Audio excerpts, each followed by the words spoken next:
Vous écoutez RTL. 15h, 16h, Flavie Flamand sur RTL. On est fait pour s'entendre. Bonjour à toutes, bonjour à tous. Heureuse de vous retrouver en cette fin de belle semaine sur les ondes d'RTL. Merci pour la confiance que vous nous accordez chaque jour entre 15h et 16h, car ici, vous le savez, nous vous proposons des conversations différentes, des univers variés. Chaque émission, je dirais quelque part, a sa propre couleur. Justement, la couleur. La couleur est par excellence la partie de l'art qui détient le don magique. Alors que le sujet, la forme, la ligne s'adresse d'abord à la pensée, la couleur n'a aucun sens pour l'intelligence, mais elle a tous les pouvoirs sur la sensibilité, a écrit le peintre Eugène Delacroix. Alors sommes-nous influencés par les couleurs qui nous entourent? Modifient-elles réellement notre comportement? Quelles sont les spécificités du bleu, du rouge, du vert ou encore du jaune? Nous allons en voir de toutes les couleurs aujourd'hui grâce à notre invité, le Colors Designer Jean-Gabriel Causse, auteur de l'ouvrage L'étonnant pouvoir des couleurs aux éditions du Palio. Jean-Gabriel Causse, bonjour, soyez le bienvenu dans cette émission. Merci Flavie, bonjour à vous. Est-ce que vous vous sentez bien dans notre studio rouge? Beaucoup d'auditeurs m'ont contacté à travers les différents réseaux et le 3210 pour me dire mais comment faites-vous pour travailler dans cette atmosphère aussi rouge? C'est exactement la question que je me suis posée en C'est entrant vrai dans ce studio. Et Peut-être maintenant une certaine appréhension de se dire on va travailler dans du rouge, donc dans une couleur très activante. Le rouge a des vertus, c'est la couleur chouchou de tous les scientifiques, les Pourquoi universitaires, parce que à peu près toutes les études sont faites rouge contre bleu ou rouge contre vert, ou alors quand on veut faire du neutre face à du gris ou face à du noir. Le rouge, c'est la couleur où on obtient des résultats absolument spectaculaires, notamment en neurosciences. D'accord, mais vous vous sentez bien là dans le studio ou pas? Parce qu'on va y passer une heure. Hein, Je me sens très bien. Mais si je vous demande quelle est selon vous la température de ce studio, vous me direz quoi? Je pense qu'il fait chaud. Moi, je trouve qu'il fait régulièrement chaud dans ce studio. Non, mais pardon, ça fait rire toute l'équipe. Mais oui, mais excusez-moi, monsieur, dame. Je dirais 24, 25 degrés, mais je trouve qu'il fait chaud. 24, 25. Alors, il y a de bonnes chances. Bon, sur une personne, c'est peut-être pas représentatif, mais il y a de très fortes chances que vous surestimiez la couleur du studio de 2 degrés par rapport à un studio aux couleurs neutres. C'est vrai, on aurait un studio bleu, vous diriez 2 degrés encore de moins. C'est-à-dire qu'on peut considérer qu'il y a 4 degrés d'écart en perception entre une ambiance chromatique rouge et une ambiance chromatique bleue. C'est-à-dire qu'avec la même température, si le studio là était bleu, j'aurais le sentiment peut-être qu'il fait un peu frais. Qui fait 20 degrés, si vous étiez sur 24. C'est pour ça que RTL est une radio chaleureuse, dans laquelle on se sent si bien, justement. C'est le rouge aussi, et la qualité, évidemment, de tous les programmes qu'on vous propose. On reviendra sur l'importance de la couleur rouge, parce que dans un instant, nous parlerons avec Justine, qui nous expliquera justement pourquoi elle a choisi un jour d'avoir les cheveux de cette couleur-là. Mais auparavant, quand même, on va faire connaissance avec vous, Jean-Gabriel Causse. Votre ouvrage, il est passionnant. Il nous fait voyager. Il nous donne le sourire. Enfin voilà, il fait vraiment du bien. Mais auparavant, c'est quoi votre métier, Colors Designer? Vous n'occupez pas des couleurs de cheveux ou ce genre de choses? Colors Designer, c'est un métier que vous faites tous les jours. Quand vous vous levez le matin, que vous ouvrez votre placard avec vos vêtements, que vous commencez par dire je sais pas quoi me mettre, comme à peu près toutes les personnes. Après, vous avez un choix, un choix cruel, c'est de choisir des couleurs. Ouais. Qu'est-ce que je vais mettre comme couleur aujourd'hui? Est-ce que je mets du bleu, du vert, du rouge? Et en général, quand on sait pas quoi mettre, on met du noir. Beaucoup de gens font ça. Voilà, donc nous, notre métier, c'est de faire en sorte que les gens ne mettent pas forcément du noir ou du blanc. Et on va certainement en parler, mais en Occident, on a vraiment du travail à faire parce que la couleur n'a jamais été aussi peu présente qu'aujourd'hui dans notre monde. Et c'est à l'image de notre société, vous pensez ? Je le crois, et je crois que c'est un véritable travers. C'est-à-dire que si vous regardez l'Inde, ultra colorée, l'Amérique du Sud, de la couleur partout, le Moyen-Orient, des couleurs, la Russie, des couleurs, il n'y a qu'en Occident et au Japon, je travaille un petit peu au Japon, où il n'y a pas de couleurs. À mon sens, c'est un vrai problème. On a besoin de couleurs. Même en Occident, regardez nos parents ou nos grands-parents, les maisons de campagne, on avait tous la chambre bleue, la chambre verte, la chambre rouge. C'est vrai. La chambre blanche n'existait pas. Les châteaux étaient tous ultra colorés.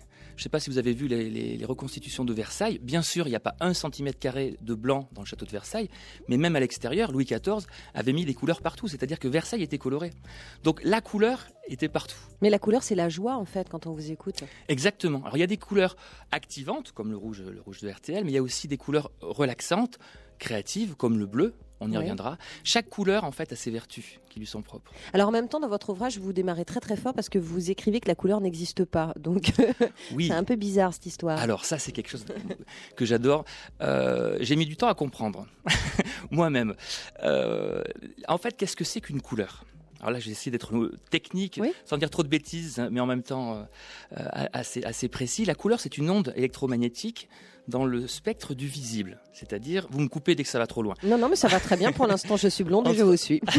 Entre l'infrarouge et l'ultraviolet. D'accord. Donc, on voit les couleurs à l'intérieur de ce spectre. Oui. Pour vous donner un ordre d'idée, maintenant, grâce au progrès de la neuroscience, on est capable de savoir qu'il n'y aurait que 3 espèces animales qui ont la même perception des couleurs que nous. Il y a les musaraignes, les papillons et quelques souris, a priori, qui ont la même perception que nous. Il y a des espèces qui ne voient que quelques couleurs parmi les nôtres, comme les chevaux, les chiens, les chats, etc., qui sont, on va dire, pour schématiser, des daltoniens, qui voient du bleu et du vert, par exemple, ou du jaune pour certains. Il y a des animaux qui voient plus vers les infrarouges, donc qui sortent de nos couleurs et qui découvrent et qui voient des couleurs qu'on ne connaît pas, comme par exemple les chauves-souris. Qui voit très très bien dans les infrarouges. Donc Batman, on va dire que Batman voit les infrarouges. Donc si vous le croisez un jour en interview, demandez-lui quelle est la couleur des feuilles des arbres, par exemple, parce que l'essentiel du rayonnement des feuilles des arbres n'est pas dans le vert, il est dans les infrarouges. Donc les feuilles sont infrarouges. C'est dingue. De l'autre côté du spectre, vous avez dans les ultraviolets également des couleurs. Les marguerites, par exemple, nous on les voit blanches, parce que notre œil n'est pas capable de percevoir les ultraviolets, mais les abeilles, qui eux ont une vision décalée dans le spectre des ultraviolets, ont une couleur pour les marguerites, par exemple. Mais ça veut dire que, quelque part, les abeilles, elles voient vraiment des éléphants roses. Alors, est-ce qu'elle voit des éléphants? Non, mais il y a toujours le mythe, j'ai vu passer un éléphant rose en rentrant d'une soirée, donc est-ce qu'à un moment donné... Alors ça, c'est les couleurs hallucinogènes. C'est pas la même chose, d'accord. Mais ceci dit, l'alcool, par exemple, change notre perception des couleurs, ça c'est certain. Ah oui? Absolument. Je ne veux pas dire de bêtises, mais je crois que ça bouge un tout petit peu notre spectre vers le plus chaud, c'est-à-dire un peu plus rouge. De la même façon, je vois les couleurs beaucoup plus rouges que vous. Oui, c'est ça, on n'a pas du tout la même perception des couleurs les uns et les autres. Absolument. Les femmes ont une perception un peu plus froide des couleurs, c'est-à-dire que pour vous, l'herbe est plus bleue que pour moi. D'accord. Et après, chaque individu a sa propre perception des couleurs. Ce qui fait que les couleurs, non seulement n'existent pas, mais personne ne voit les mêmes. Non, mais je reviens sur l'histoire de l'alcool. Pardonnez-moi, je suis de bonne humeur en ce vendredi, mais je comprends mieux pourquoi on m'a dit dernièrement, t'as de beaux yeux bleus, tu sais. Il y a un moment donné, tout s'explique. Bon, en tout cas, c'est un plaisir de vous recevoir aujourd'hui, Jean-Gabriel Causse. Vous restez avec nous parce qu'on vous a, donc on vous garde maintenant un petit peu. Et puis, on va se retrouver dans un instant. Justine, quand elle a entendu parler du thème que nous allions aborder aujourd'hui, a tout de suite eu envie de nous appeler. À tout de suite sur RTL. Vous écoutez RTL. Flavie Flamand. On est fait pour s'entendre. RTL. L'étonnant pouvoir des couleurs, c'est le titre de l'ouvrage de votre invité jusqu'à 16h, Jean-Gabriel Causse, qui est colors designer. En fait, ça veut dire quoi en français? Coloriste. Coloriste. Mais ça fait peut-être un peu moins chic. Mais vous colorez tout, en fait. Du sol au plafond. Voilà. Il vous refait toute la maison. Non, mais on va préciser. De la voiture au vernis à ongles. Non, mais ça, il faut dire que vous travaillez quand même, pour bien préciser à nos auditeurs, votre passion, votre spécialité, c'est la couleur, mais vous travaillez pour tout, pour le domaine du luxe, pour le domaine de l'automobile, Absolument. Pour le domaine de l'alimentaire. En fait, notre métier a 3 facettes. La première, c'est de déterminer les tendances couleurs, de les anticiper autant que faire se peut, d'y contribuer modestement, mais on essaie quand même, par exemple je suis membre du Comité français de la couleur, oui, qui est une association de coloristes français. On définit ensemble, là on travaille sur les couleurs de 2016 par exemple, et plus on est nombreux à véhiculer des couleurs communes, plus on a de chances que ces couleurs deviennent tendance. On a les mêmes organisations internationales comme Intercolor, où les coloristes du monde entier se réunissent et décident des tendances couleurs que l'on va après donner aux fabricants de tissus pour la mode textile, voilà. Qu'on va donner aussi en déco pour des salons dans la déco. Donc on essaie de créer des tendances dans le monde. Donc ça, c'est notre première facette.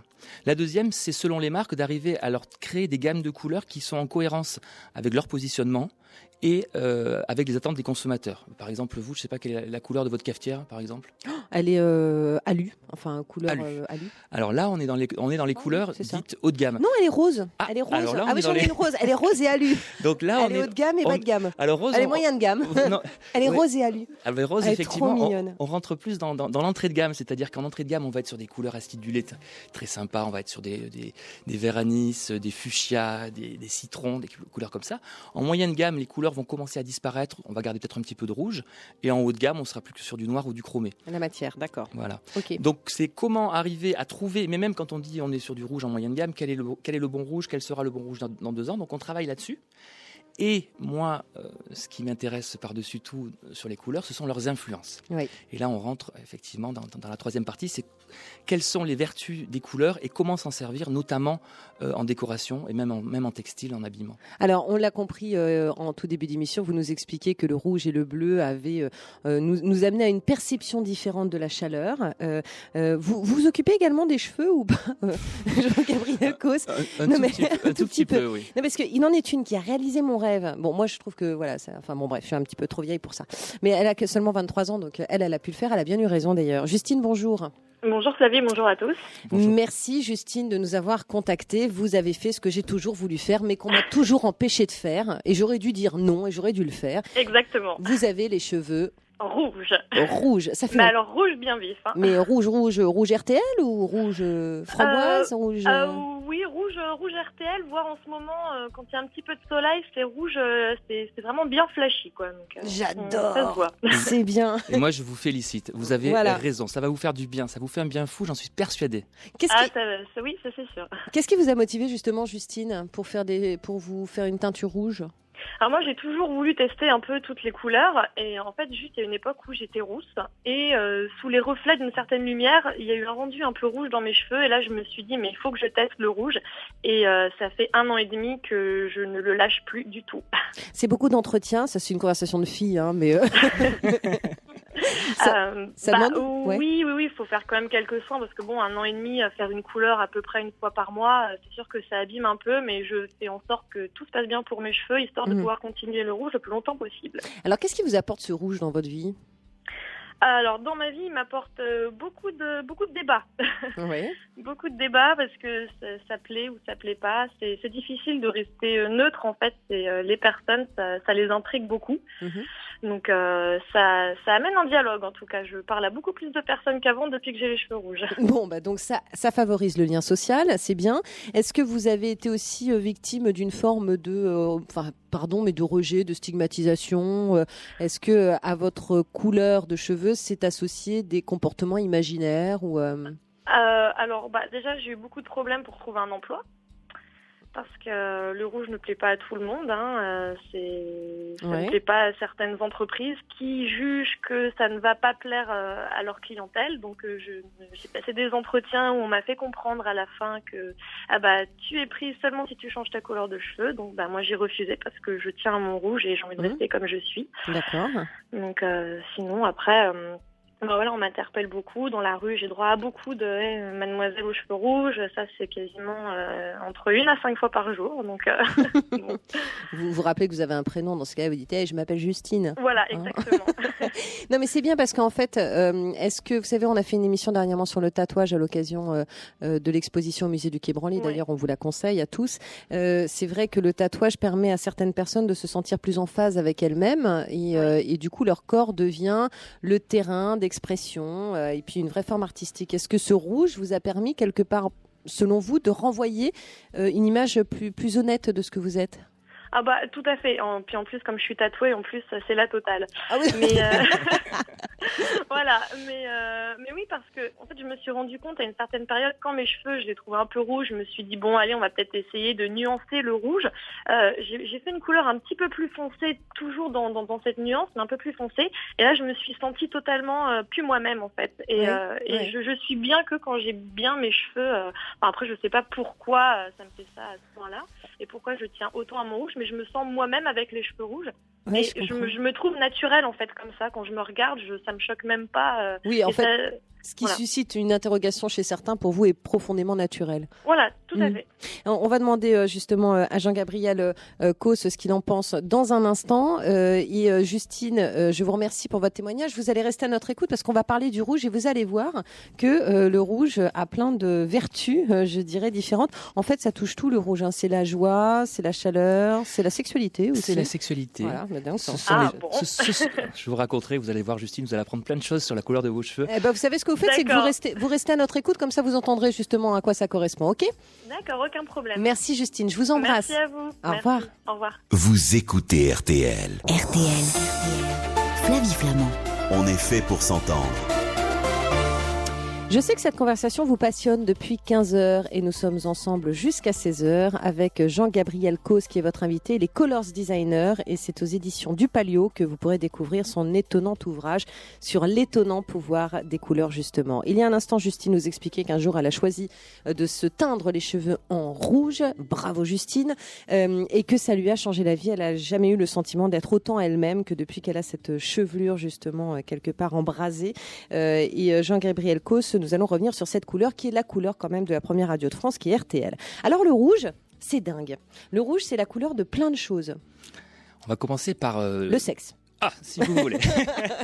Non mais pardon, non mais je dis ça en rigolant, mais c'est vrai, on le découvre dans votre ouvrage, parce que le rouge est une couleur de sexualité, de fougue sexuelle. Une très belle étude anglaise, très, très fournie, 2000 couples ont été interrogés pour savoir quelle était la couleur de leur chambre à coucher et le nombre de rapports sexuels qu'ils pouvaient avoir. Je peux vous poser une question indiscrète ? C'est quoi la couleur de votre chambre ? Alors, elle est dans les blancs et dans les bleus. Alors, vous allez me dire, mais je vous raconte toute ma vie, là, ma cafetière, ma chambre. Ce que je vais dire par la suite, on va dire que c'est une généralité.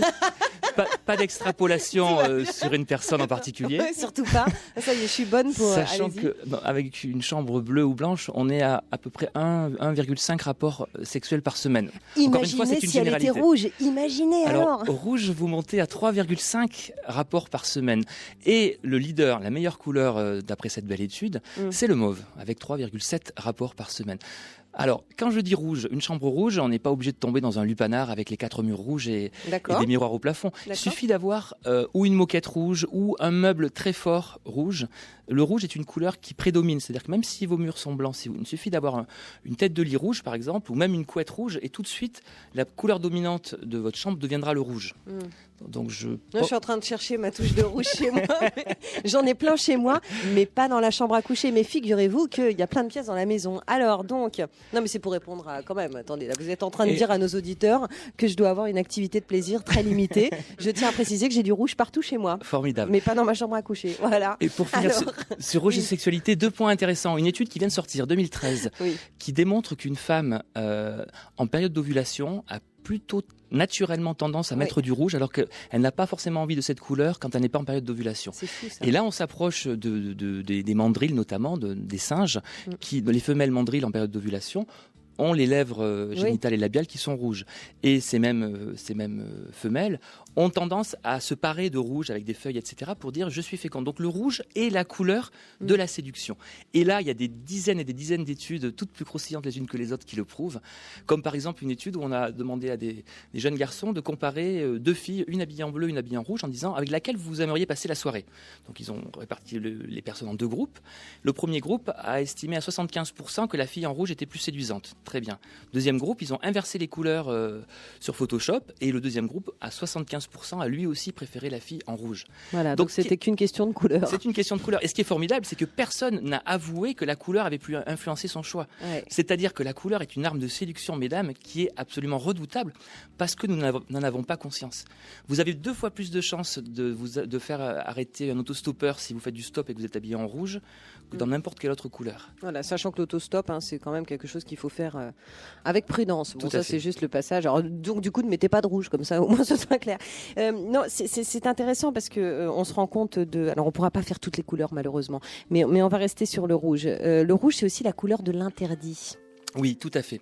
Alors, il y a des vraies questions là-dessus. Est-ce que c'est la couleur de l'interdit de façon culturelle, en gros, est-ce que c'est notre éducation, à force de voir des panneaux sans interdit, etc., que l'on s'est dit le rouge c'est l'interdit, ou est-ce que de façon naturelle le rouge nous fait peur? Et on a fait des études sur, enfin pas moi, mais les universitaires ont fait des études sur les enfants notamment, et on s'est rendu compte que les enfants à la crèche jouent de façon indifférente avec des Legos verts comme rouges.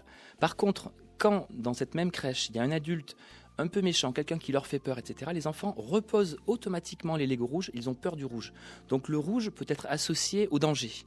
Un test de QI qui a été fait en 2007 aux États-Unis avec des notes de rouge sur le test de QI pour voir si le rouge avait une incidence sur la façon dont les tests de QI étaient faits. On s'est rendu compte que les personnes qui faisaient ce test de QI avec du rouge répondaient à plus de questions que ceux qui n'avaient pas cette touche rouge, mais avec des résultats plus faibles. Donc à l'arrivée, leur raisonnement était altéré. Ils voulaient tellement bien faire qu'ils allaient très vite.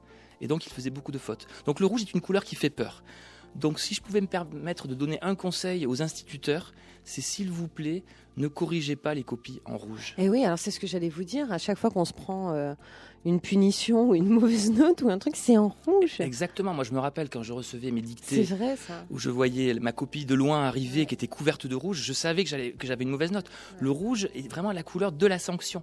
Et même si l'appréciation de la maîtresse, ça peut être c'est bien continuer, si c'est écrit en vert, on prend ça pour un encouragement. Comme le feu vert, allez-y, avancez. Si c'est écrit en rouge, c'est bien continuer, ça veut dire c'est bien que tu n'as pas intérêt à te planter la prochaine fois parce que je suis là. Alors contrairement au rouge justement qui est la couleur, donc on l'a compris, de l'interdit, de la séduction, qui renforce aussi les gens un peu timides, qui leur donne le sentiment d'être plus puissants. Donc le vert, vous le disiez, c'est la couleur des possibilités. Et puis on va parler du bleu dans un instant avec vous. Et on va revenir sur les couleurs apaisantes, parce qu'il est des couleurs qui nous font du bien aussi. À tout de suite sur l'antenne d'RTL. Vous écoutez RTL. Flavie Flamand sur RTL. On est fait pour s'entendre.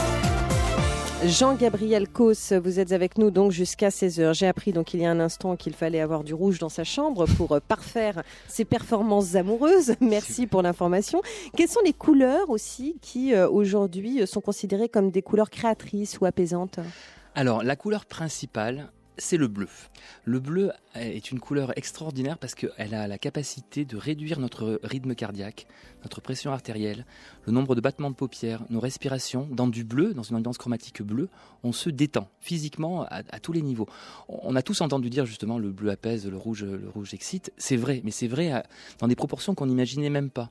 Des bleus par exemple qui tirent vers le turquoise ont même des vertus de régulation de la mélatonine qui est responsable de la dépression. Mais alors justement, c'est la raison pour laquelle des paysages comme la Polynésie française, tout de suite, on a le sentiment d'être apaisé quand on est à Paris tout gris. On est bien, absolument. Ouais. Quand on est dans ces paysages-là, on ne peut qu'être bien. On est détendu, et quand on est détendu, notre esprit s'évade et on devient créatif. Il y a des études qui ont prouvé, par exemple, sur des brainstorming, on a demandé à des gens de répondre à des brainstorming devant des ordinateurs, soit rouges, soit bleus. Oui. Les personnes devant des ordinateurs rouges ont eu des idées beaucoup plus classiques et moins d'idées que les personnes devant des ordinateurs bleus qui, eux, devenaient tout de suite très créatifs. Une autre étude sur des Lego, une étude régressive où on a fait jouer des adultes au Lego avec comme instruction « faites du jamais vu ». Une fois écrit en rouge, une fois écrit en bleu. Les personnes qui avaient l'instruction en rouge ont fait des jouets assez fonctionnels, ceux en bleu ont fait des œuvres d'art. Oui. Donc le bleu est vraiment la couleur créative. À Paris, il y a une agence de pub qui s'appelle BETC, qui a plein de petites salles de réunion. Je me suis amusé à regarder dans quelle salle allaient travailler les créatifs. Inconsciemment, ils se mettent dans la bleue. C'est la meilleure des couleurs. Et la jaune ? Alors le jaune, c'est une couleur lumineuse. C'est vraiment le soleil, le jaune. C'est-à-dire que l'hiver, on a envie, on a besoin de jaune, on a besoin de cette couleur. C'est vraiment, ça fait partie des couleurs activantes qui nous réveillent. Elle a un petit défaut, le jaune, c'est qu'elle n'est pas très aimée dans l'ordre de préférence des couleurs. Malheureusement, le jaune arrive quasiment en dernier, en queue de peloton. Ouais. Ouais. Et alors que c'est une couleur formidable qui a énormément de vertus. Est-ce qu'il y a des couleurs thérapeutiques aussi, Jean-Gabriel Causse, des couleurs qu'on peut retrouver dans des cadres hospitaliers ? Alors moi j'ai eu la chance de travailler pour les professeurs Marcel Ruffo et David da Fonseca à Marseille où ils m'ont demandé de recréer l'ambiance chromatique de leur hôpital. Et je me suis posé cette même question, c'est-à-dire que quand on a des enfants qui sont dépressifs, est-ce que c'est pas encore pire de les mettre dans une chambre bleue où on risque de les endormir ? Est-ce qu'un enfant hyperactif, si on le met dans un foyer rouge ou à dominante même jaune, comme on disait tout à l'heure, est-ce que ça va pas être trop fort et ça va pas amplifier le mal ? Donc j'ai vraiment essayé de creuser dans les influences des couleurs vues par les scientifiques et on s'est rendu compte que toutes les couleurs étaient bonnes dès lors que leurs complémentaires étaient associés. C'est-à-dire que dans une chambre, si vous avez du bleu, si en face vous avez du orange par exemple, qui est sa couleur complémentaire, ça va aller. C'est-à-dire qu'on va aller chercher la couleur où elle est. Par contre, ce qui est compliqué et difficile, c'est les ambiances monochromatiques. Là, on est dans un studio rouge, c'est très sympa pour une émission, mais je pense que si on restait dans ce studio 12 heures par jour, au bout d'un moment, on étouffe. Et idem si on était dans un studio bleu ou dans un studio vert. On a besoin de toutes les couleurs sans exception. Et c'est ce qu'on fait dans les hôpitaux. Donc moi, il y a un autre hôpital à Marseille où on n'a quasiment pas mis 1 cm² de blanc, on met des couleurs partout, beaucoup de couleurs, et les enfants adorent ça. On va en parler avec Françoise Galland. Françoise, elle connaît notre studio rouge puisqu'elle est déjà venue dans le cadre de cette émission nous parler de la douleur, couleurs. Françoise, bonjour. Bonjour. Merci de nous accorder quelques minutes. Françoise, vous êtes cofondatrice de l'association Sparadra. Alors Sparadra, c'est une super association qu'on conseille à tous les parents qui aide à mieux préparer les enfants à un soin, à un examen de santé, une visite médicale, une hospitalisation, bref, à avoir moins mal. Est-ce que vous avez le sentiment, vous Françoise, qui êtes au contact des petits malades régulièrement, que les couleurs que l'on peut trouver dans les services hospitaliers favorisent quelque part l'acceptation des soins aussi ? Très certainement, parce qu'en fait, finalement, les enfants vivent dans leur milieu naturel, enfin à l'école, chez eux, dans un univers très coloré. Maintenant, il y a vraiment des couleurs partout, à la crèche, à la garderie, dans les maisons. Et en fait, ce qui est important quand ils sont hospitalisés ou malades, c'est que finalement, il n'y ait pas trop de différence, enfin qu'ils restent dans un contexte habituel, serein, qui leur rappelle la maison, et voilà, qu'il n'y ait pas trop de choc. Donc, c'est très important pour eux d'avoir des couleurs, d'abord parce que c'est gai, et puis effectivement d'avoir beaucoup de couleurs enfin une multitude de couleurs, voilà.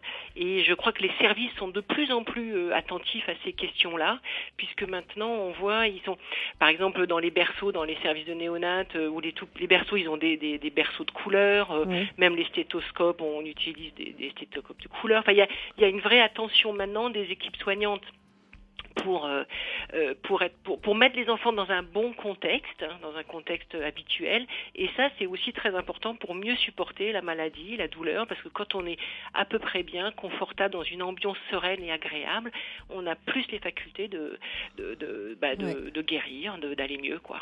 Mais alors, c'est vrai ce que nous explique Françoise Galland, Jean-Gabriel Causse. Et c'est intéressant ce qu'elle dit sur les stéthoscopes. En fait, tout ce qui fait peur chez le médecin, alors je me mets à la place de l'enfant, parce que déjà, nous adultes, c'est pas très agréable. Mais c'est vrai que des stéthoscopes de couleur, on n'y pense pas forcément. C'est toujours un objet froid qui est extrêmement désagréable et qui là, tout à coup, peut devenir ludique. C'est formidable, si tu sais. À part peut-être le rouge. Donc j'imagine que les stéthoscopes dont vous parlez ne sont pas rouges. Oui, ceux que je vois, non, j'en ai pas vu de rouge, effectivement. Voilà. J'ai plutôt vu des jaunes où il y a même avec des peluches, on peut cacher avec des peluches. Voilà. Puis il y a une vraie volonté aussi de mettre par exemple des draps imprimés. Par exemple, au lieu d'avoir toujours des draps d'une couleur, finalement, à la maison, les imprimés, il y en a beaucoup dans les draps et tout ça. Et donc, il y a des services qui sont très attentifs à ces questions-là. Oui, et de plus en plus, et je trouve que c'est vraiment une bonne chose, un hôpital, surtout pour les enfants, ne doit absolument pas ressembler à un hôpital. Voilà, et pour les adultes, pareil. Oui. Voilà, c'est leur univers, c'est la couleur. Les enfants, c'est les couleurs, même les couleurs primaires, enfin toutes les couleurs. Et ça peut être par des touches. Je veux dire, soit il y a des hôpitaux qui ont les moyens d'avoir vraiment une logique, tout ça, mais au moins mettre des touches de couleurs dans les encadrements de portes, avec des tableaux, avec les lits. Voilà, ça fait vraiment du bien. On le sent, ouais. Eh bien, en tout cas, je vous remercie de nous avoir accordé quelques minutes, Françoise Galland, et je rappelle l'association Sparadra qu'on soutient nous dans cette émission. Merci pour tout. Merci. Je me permets de vous embrasser, puis à bientôt alors pour une prochaine émission. Bien volontiers. Allez, au revoir Françoise. Au revoir. Vous écoutez RTL. Jusqu'à 16h, Flavie Flamand sur RTL. On est fait pour s'entendre. C'est aux éditions du Palio que vous pouvez découvrir l'étonnant pouvoir des couleurs de votre invité Jean-Gabriel Causse, qui est Colors Designer et qui est donc auteur de cet ouvrage passionnant, vraiment intéressant, qui modifie totalement notre perception du monde qui nous entoure. Donc merci pour ça Jean-Gabriel Causse. Et puis vous nous expliquerez dans un instant pourquoi justement votre ouvrage est bleu clin et vert. Enfin bon, il y a forcément à un moment donné une forme de petite manipulation de nous-mêmes, hein, mais totalement assumée puisque vous l'écrivez en 4e de couverture de votre ouvrage. Il y a un instant, nous parlions avec Françoise Galland des couleurs thérapeutiques. Et vous venez de me parler de la couleur orange. Je voudrais qu'on revienne dessus et que vous nous expliquiez ce que vous venez de me confier il y a un instant. Le orange, c'est la couleur de la communication, par excellence. Si l'opérateur français numéro 1 s'appelle Orange, c'est l'une des raisons. C'est-à-dire que c'est vraiment une couleur qui nous donne envie de nous ouvrir aux autres. En présence d'orange, dans une cuisine orange, par exemple, vous allez avoir envie d'inviter les copains, de vous faire un bon repas, etc. C'est vraiment une des couleurs les plus conviviales qui soit.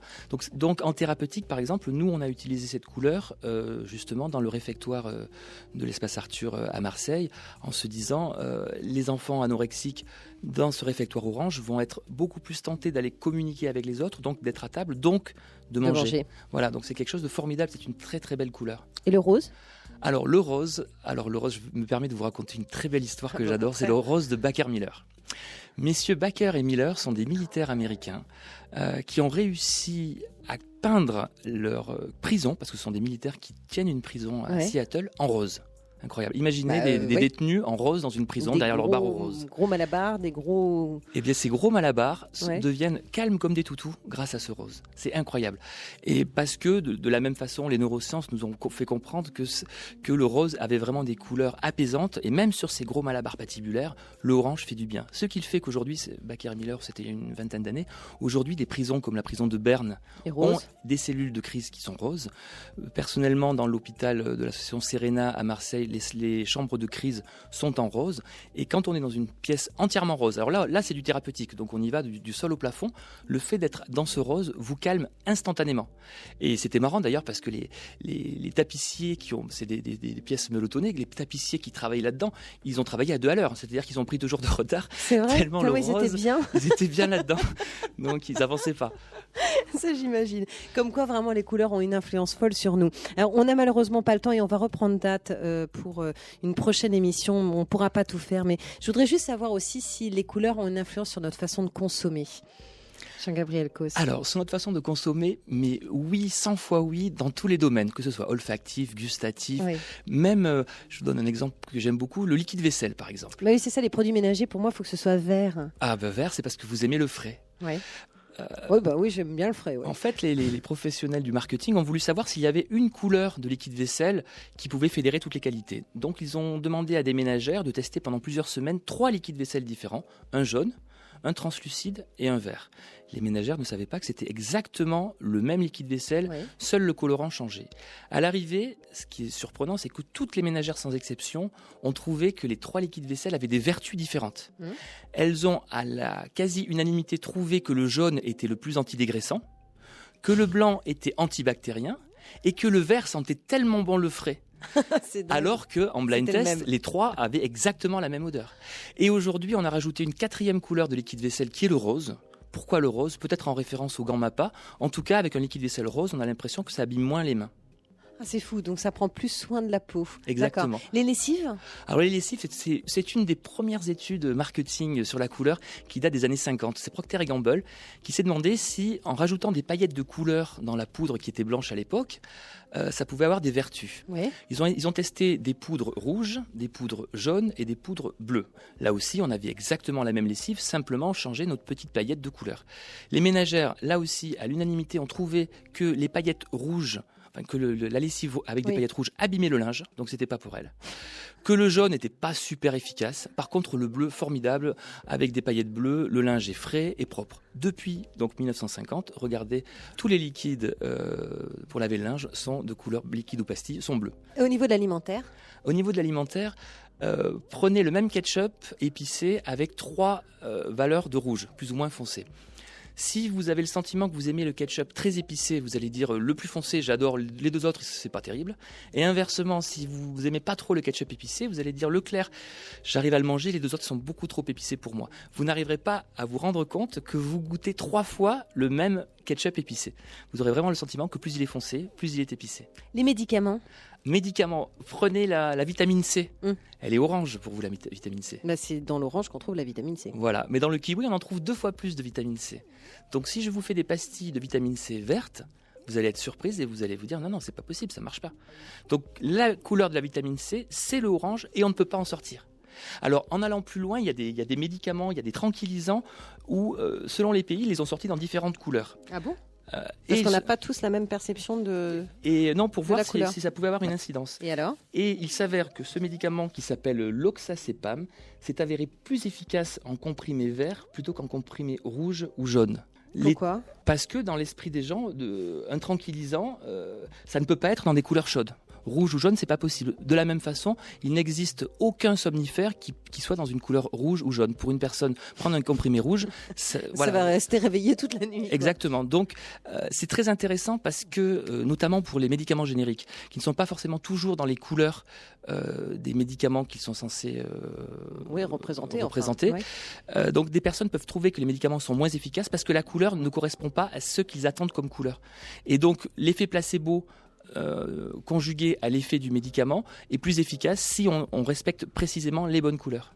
Alors, les bonnes couleurs, pourquoi justement avez-vous choisi celle-ci pour la couverture de votre ouvrage? Alors, je précise pour ceux qui veulent la découvrir d'aller sur Facebook, puisque votre ouvrage y apparaît et que nous le conseillons à nos auditeurs, mais la couverture est bleu clin et tout ce qui est écrit finalement est en vert. C'est un vert quoi? Un vert granit, un vert pomme, un vert... Alors, c'est un vert fluo. Un vert fluo. Ah oui, c'est carrément fluo. Et j'ai torturé mon imprimeur pour faire 2 passes Pantone, donc aller le plus loin possible dans l'impression, c'est-à-dire qu'on est à la saturation quasiment de la couleur. Et comme le responsable des machines dans l'imprimerie était tellement content de faire un bouquin sur la couleur, il a été dans mes caprices avec moi et on a mis une demi-journée à pouvoir faire la couverture la plus profonde qui soit en couleur. Et c'est marrant parce que vraiment cet ouvrage, on a envie de le prendre. Sincèrement, nous au bureau, il y en a plein. Évidemment, vous imaginez bien qu'on vit au milieu des livres. Celui-ci, on le repère tout de suite. Ouais. Alors pourquoi bleu, la couverture? Parce que d'abord un bleu très fort pour qu'on le repère, et puis en plus l'idée c'est comme le bleu calme, ce que nous venons de voir, les personnes vont avoir plus tendance à se poser, à prendre le livre en main. Dans du bleu, on perd un tout petit peu la perception du temps, donc on est prêt à se dire tiens, qu'est-ce que c'est que ça, donc à s'arrêter dans son quotidien. Et j'ai mis du vert, c'est une petite touche également, pour dire c'est fait pour vous, le vert, allez-y, dans l'action, achetez-le s'il vous plaît. Oui, mais ça marche. Et franchement, on a envie de l'ouvrir, mais en plus, on n'est pas déçu de l'intérieur. Donc ça, c'est quand même. Je vous remercie. C'est quand même bien parce que parfois aussi, vous savez, il y a la couverture et puis derrière, on est là. Là, non, pas du tout. De la première à la dernière page, c'est passionnant. On se retrouve dans un instant, justement. Je vais vous rappeler les coordonnées de l'ouvrage de Jean-Gabriel Causse. Je vous parlerai du programme de lundi. À tout de suite sur RTL. Vous écoutez RTL. Flavie Flamand sur RTL. On est fait pour s'entendre. Jean-Gabriel Causse, je vous remercie vraiment pour cette heure passionnante passée en votre compagnie. On va juste revenir sur 2 choses dans l'actualité qui vous inspirent en ce moment. D'abord, le Festival de Cannes.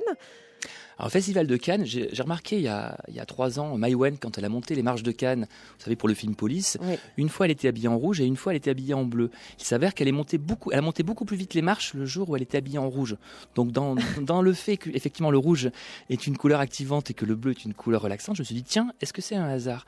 Et là, j'ai regardé la cérémonie d'ouverture et par hasard, j'ai revu 2-3 femmes habillées en rouge qui ont galopé très très vite les marches pour aller jusqu'en haut, et d'autres qui prenaient vraiment tout leur temps et qui étaient plutôt dans des couleurs froides. Donc je me demande s'il n'y aurait pas une petite étude à faire pour savoir si la couleur de la robe des femmes qui montent les marches de Cannes a une incidence. Écoutez, moi je pense que ça pourrait être intéressant. En tout cas, ça m'intéresserait de savoir. Donc vous me tiendrez au courant à ce sujet-là. Et alors donc ça veut dire qu'il faut être habillé en rouge pour jouer à la Coupe du Monde ou quoi? Oui, tout à fait, tout à fait. Ah oui, le championnat de foot anglais. Il y a 3 équipes habillées en rouge. Manchester United, Liverpool, Arsenal. Oui.